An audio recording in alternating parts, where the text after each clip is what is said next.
We've had guys come in here and ask, like, where do you take your cars to get aligned? It's like, well, we don't, we do them ourselves. If you take it to an alignment shop. Yeah, everything we do is custom tailored to not only the car, but exactly what the goal is of the car. You know? When I start my CAD drawing, the first thing I do is take the wheelbase of the car and lay out and I know there's a lot of discussion about Panhard versus Watts link. Yeah, and we prefer. Is there a particular reason why you go with a sleeved bag in the rear versus the different style bag in the front? We use the sleeve in the rear because it has, and after talking to my brother who is big time in NASCAR suspension, he said there's not. Yeah, there's a lot of chassis builders out there that don't understand all that. We know, for sure.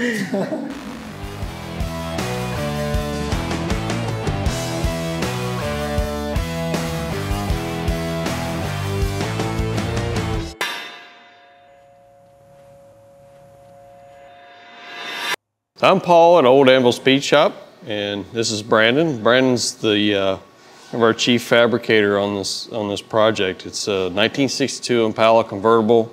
We're building it to go to SEMA this year in 2024.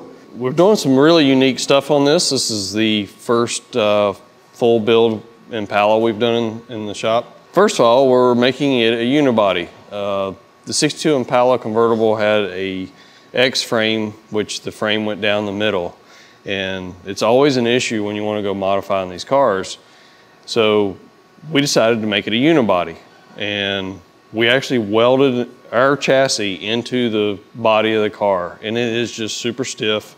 And it seems to really be working so far. It allowed us to, we're putting 24s in the back and 22-inch wheels in the front. And it won't quite lay frame, but it's almost there. We've actually trimmed our sheet metal up for the tubs, and it tucks, and it's about 3 inches off the ground at the frame when it's fully laid out. And that's what the owner wanted. We tried to talk him out of it, but he's pretty adamant. So that's what's making this car pretty cool, though. I actually put my foot in my mouth, and after we got the wheels under it, it actually looked a lot better than we thought. So it's going to have a really sinister, mean look with a kind of a baby blue color on the outside. So we're super stoked to do this car. So going in a little bit about the frame, we did a 3x4 3/16 wall tube perimeter. And then we pretty much always do a cross member across that in all of our chassis for our ladder bar, our 4-link to tie into. This car, we're doing a 4-link. Most of the air rides we do a parallel bar 4-link. Seems to give us the best ride. These 4-link brackets have evolved over 6 years of us building lots of chassis. We just had a car come back in and we built several years ago, and it's so much different than this one. Yeah.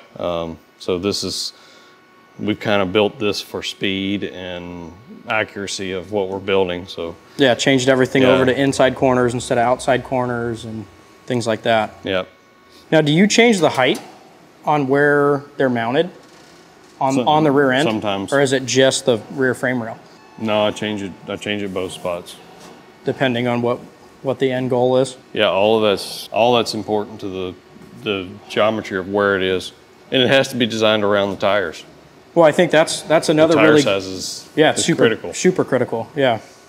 I think that's pretty much one of the first things when you're designing a chassis that you kind of look into is what size tires we're doing, right? When I start my CAD drawing, the first thing I do is take the wheelbase of the car and lay out the exact size tire, the height. And we try to always stick with that. And I've noticed on some other people's builds that have come in here that a lot of times that they don't come up the same in the front and the rear. And yep. I think we have 7 inches of travel in this, which is my norm. That's the max that this air sleeve can handle, 7 inches.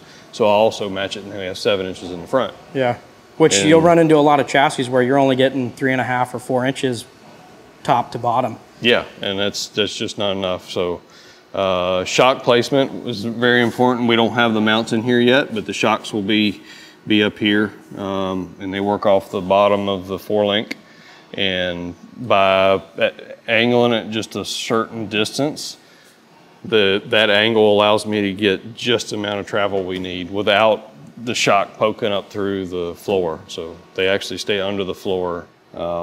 And we use an air sleeve in the back, so it's directly on the axle.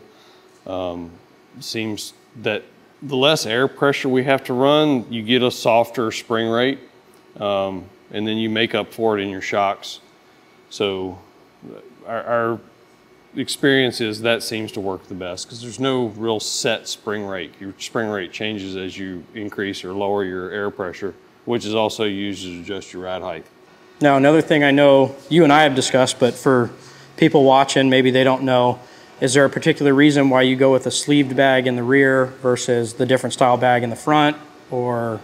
We use the sleeve in the rear because it has more travel on its own. And by having a little bit smaller diameter, then it can go right on the axle. So in the rear, this air sleeve is sitting right on the axle, or it's right behind it, but it's pretty much carrying the exact load. In the front, you're compounded like a 3-to-2 ratio. So that air spring actually has to pick up heavier weight than what the car weighs in the front. So then we have to go to a bigger diameter convoluted bag to be able to carry that kind of load. That's the difference. If we could actually put it out where it's carrying the load of the tire, then it would be fine. But with that geometry, we have to have that heavier load. And all that's around ride. Yeah. That's why we get the ride we do. Yeah, the best ride quality we possibly can have, for sure. So all of our brackets are laser cut. I start out and I use AutoCAD, and this whole chassis was drawn just two-dimensionally, like on flat paper, more or less, on a computer. It takes a while to 3D model it, but everything we do is different. If I wanted one that I could 3D model, I would call Art Morrison or Roadster Shop or somebody and order a chassis, but it's not that easy. It's our stuff fits so close and we have such tight tolerances on it, I have to design each one kind of one-off.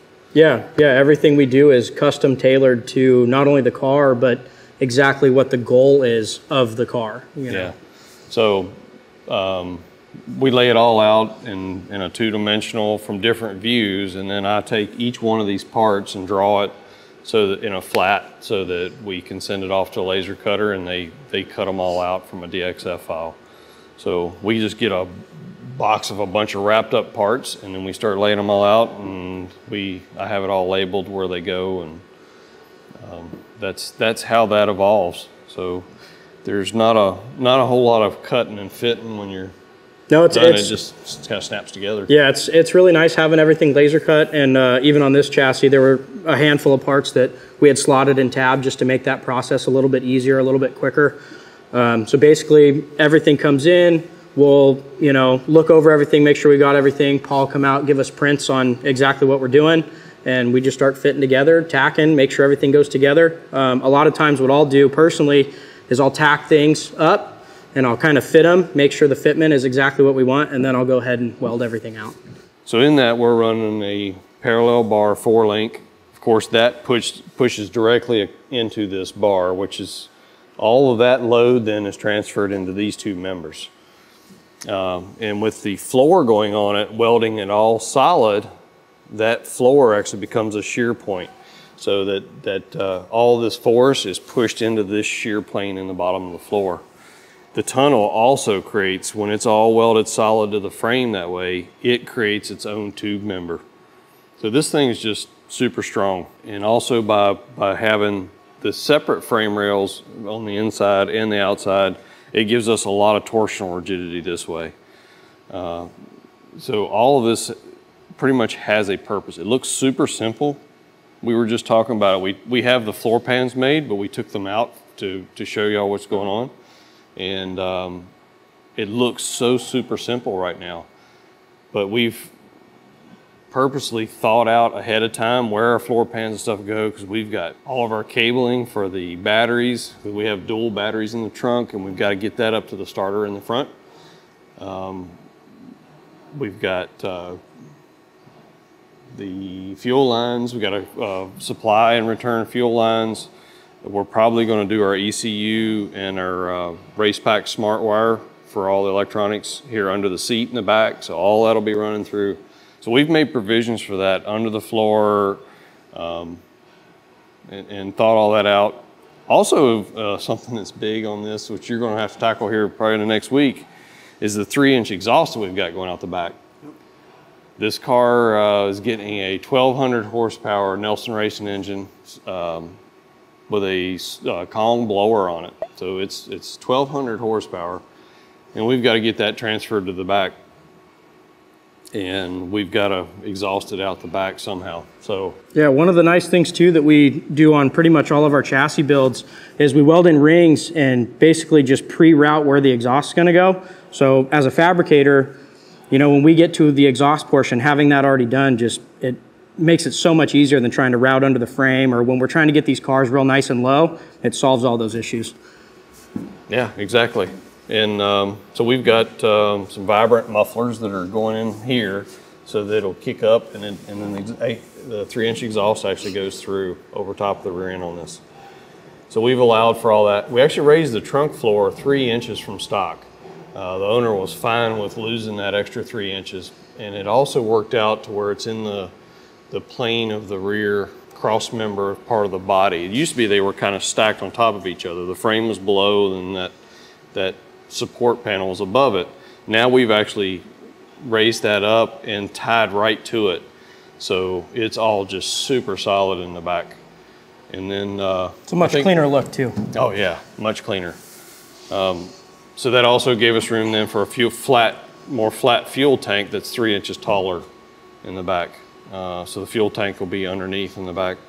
Kind of follows along with all of our other cars that we build, but this car is so short in the quarter panel, we were losing height, so this makes up for it. Something else we do on the rear end was we run a Panhard bar, and I know there's a lot of discussion about Panhard versus Watts Link. Yeah, and we prefer a Panhard bar that's down low, so we actually mount it to the rear end down below at the bottom of our air springs. And the reason we do that is it lowers our center of gravity, or take it back, lowers our roll center in the car, so that it's actually lower than what a Watts Link can possibly get to. Plus in a Watts Link, you've got 2 heims on one side, 2 heims on the other side, a center link. So you've got 5 different points where if it's got 3-4 thousandths of play in those joints, it all adds up. It all adds up. Well, this one just has 2, and the one we do a actually it's a Delrin bushing joint in it, which is super tight, and it takes the vibration out. So we'll do a heim joint on one end and the Delrin bushing on the other. So that kind of acts as an insulator. Plus, it's even tighter than the heim joints. So we do that, and the geometry on it, it doesn't move any more than 1/8 of an inch side to side. So that's from full travel. And in the middle, it's at the middle of that travel. So that's why we do the Panhard bar. Just they work better. And NASCAR's been running Panhard bars in their cars for years because they just work better. Yep. What else have we got going on back here? So we did some outriggers out the sides off the chassis that tie into another panel that you had made underneath, so that this will carry the load of the batteries, because we have batteries on both sides for all the air ride. We're running dual batteries, and that kind of ties this corner of the quarter panel into it, which just stiffens everything up quite a bit. Yeah, let me show you the front. So this, the front suspension has evolved quite a bit over the years. I've tried lots of different ways of doing this. Kind of what I've found, and after talking to my brother, who is big time in NASCAR suspension, he said there's not much load that ever goes into your upper control arms, like almost zero. All the load of braking and all of your suspension travel is in the lower control arm. All the weight sits on the lower control arm because of the way the air spring works. So this upper control arm, I found, doesn't necessarily need to be isolated for vibration. After trying this out, we get very little road noise through this upper control arm. It's all in the bottom. But what we've done is we've gone to a or what used to be a polyurethane bushing. What we started with, I found they tend over time to deteriorate and they kind of squeeze out. So we saw some really high-end suspension components being made from Delrin. So we started making our own Delrin bushings for our lower control arms that are carrying the load. And that just makes it super solid. Because basically you want that lower ball joint not to move. It can move where you want it to, but you don't want it giving back and forth, you know, during braking or hard turning. So that's, we've gone through and really solidified that. Another thing is I've seen some of our competitors, their bolts would want to back out. I've seen nuts come off and so forth. So we've actually bolted this where it gets a lock nut down inside that holds this control arm in, and it's capture on both sides. So it's in double shear, and by creating this, it just makes it super strong and the bolts can't come loose. Even if a nut came off of it, that bolt's still intact. It's not gonna come out. And also we've widened up what our cross member is. We had a car that was hit and the control arm had kind of been up. So we've really gone overboard and made all this member bigger, but then in the middle of it where there's not much stress, we've actually opened it up and made holes in it. And everything, if water gets in here, it can drain. It's a little hard to paint, but in the end, this works much better for us. And you can see we were talking about slotting and tabbing. These have all been slotted and tabbed because we want this super accurate in the front. Everything's square. Because this is where all your steering and all that comes from, so we don't want any kind of movement. We do use a Detroit Speed rack on ours, and they put Delrin bushings in here instead of the old rubber ones that came in the stock Mustang racks. This is based on a Fox body power steering rack.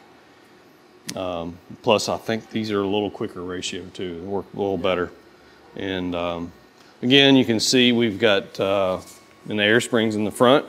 We've gone through great pains to make sure that nothing rubs. This thing turns, there's no chance of the brake calipers hitting. The air spring is nice and clean where it doesn't hit anything. Yeah, we've dealt with a few other chassis where when you get into your turning radius, you start rubbing against your bags or just other issues like that, which can become a real pain. Yeah, so that's kind of where we are on that. This is actually a new spindle for us. This is a RideTech spindle that has a Corvette hub. We wanted to run kind of a flat wheel on this one, more modern, without the snout. Because normally we would run a Willwood Pro spindle, which we love. The geometry's perfect. But I saw these at SEMA last year, and it has that Corvette hub. The other thing we have to do is modify our steering arm, make that steering arm a little bit shorter. So we'll probably be manufacturing some steering arms for these things. I guess this is actually what first gen Camaro spindle. I think it fits a whole bunch of stuff. So we'll change that and bring this point up some too for the bump steer. All that's been calculated into here. Our pivot here, and our pivots on the bottom lower control arm, and our pivots on the upper control arm. When they follow that ratio down, the height that steering arm is, your tie rod, that actually needs to follow that same taper, that same ratio when it crosses here, and that should give you almost a perfect bump steer. If anything, I like for it to, at full bump, maybe come in an 1/8 of an inch toe. So as you bump and the tire comes in a little bit, that gives you some scrub on the tires, and that'll actually help it stay straight and maintain your tires. There's little things like that we do. Also, well, let me talk about caster. Caster is huge, and we've had guys come in here and ask, like, where do you take your cars to get aligned? It's like, well, we don't. We do them ourselves. And if you take it to an alignment shop, if they set it up for a 1962 Impala, it's probably going to be like 2-3 degrees of caster. And back then, the speed limit was 55, and they're not running 80, 85 miles an hour with tight traffic on our freeways like they do here now. All the big potholes in California. Yeah, yeah. So that caster is crucial. So what we usually do is we try to get up to 6 degrees of caster. This actually has 6 degrees built into it. And so we've taken this spindle and we've laid it back to 6 degrees. And what that does is when you turn, the tires, because of the way the tire on the inside goes, it actually picks the car up. So that picking that car up makes, if you let go of the steering wheel, it actually wants to push the car back down when the tires try to straighten out. So that weight is actually trying to steer the car back straight again. So if you hit a bump or something, then that actually helps the car stay straight. It's kind of like a sharpened cartwheel. That's why they call them casters, because there's caster built into it. So that's one thing we do when we change these up. And then also we build in anti-dive in this. I think there's 3 degrees in this. It's either 3 or 5. I don't remember off the top of my head, but, or it might be 4, it might be in the middle. But we do that so that your upper control arm, when you hit the brakes, it's also trying to pick the car up. So when this tries to come up, it's the way it's pulling it back, it's actually adding more caster to it. Keeps from nosediving. I've seen cars from especially the early 70s. Some of the cars in the early 70s had terrible suspensions. And I've actually read some magazine articles where they purposely did that to help them slow the cars down. Yep. It's crazy. But yeah, nowadays with all the updated brake systems and all that kind of stuff, we don't need to do that as much. No. Things function a lot better than they used to. Yeah, anti-lock brakes and traction control and all those things have really changed suspension and how they work. So cars today, everybody's spoiled. And we were talking about the unibody. And almost every car on the road today is a unibody. I've had people question me, it's like, why would you do that to an old car? I mean, you take the Charger we have here and even the Nova, it was more or less a unibody. They might bolt the front clip on, but the chassis was all built into the car. And that's how they work. It really stiffens everything up. Yep, and as long as you got a properly functioning suspension, you'll never run into any issues with it either. Right. So. Well, I hope you enjoyed this and have learned something from everything we've talked about. We're kind of opening up, and I feel like we're giving some of our secrets in a way, but yet to me this should be open stuff that everybody in our industry should know. These are things that we see cars come in and people don't understand why their car doesn't drive right. And it's all this structure. It's the chassis of the car, that's what makes it. And so we hope we've shared some of that with you and you can learn from it. And be sure to like and subscribe to our channel, because there'll be a whole lot more on this car. We're doing everything on this car for SEMA, and it's gonna be fast-paced and should be a lot of fun. Oh yeah. Hope you're having fun. Oh yeah, every day. All right, y'all take care.